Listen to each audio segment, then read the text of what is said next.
গরমে অতিষ্ঠ জনজীবন। তীব্র তাপপ্রবাহে ঘরের বাইরে বের হওয়াই দুষ্কর। গরমের চোখ রাঙানি থেকে বাঁচতে দেশে দেশে বন্ধ রাখতে হচ্ছে স্কুল কলেজ।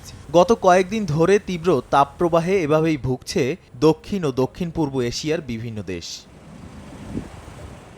দেশগুলোতে জারি করা হচ্ছে হিট অ্যালার্ট। বিশেষ করে ভারত, থাইল্যান্ড ও ফিলিপিন্সে ভয়াবহভাবে চড়ছে তাপমাত্রার পারদ। গরমে হুমকির মুখে জনস্বাস্থ্য।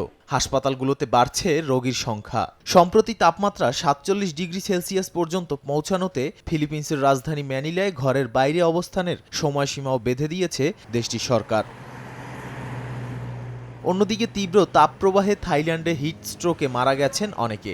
ব্যাংককে এখন পর্যন্ত সর্বোচ্চ তাপমাত্রা রেকর্ড হয়েছে ৪১ ডিগ্রি সেলসিয়াস। দেশটির আবহাওয়া দপ্তরের পূর্বাভাসে বলা হয়, চলতি মাসে তাপমাত্রা ৫২ ডিগ্রি সেলসিয়াস পর্যন্ত উঠতে পারে।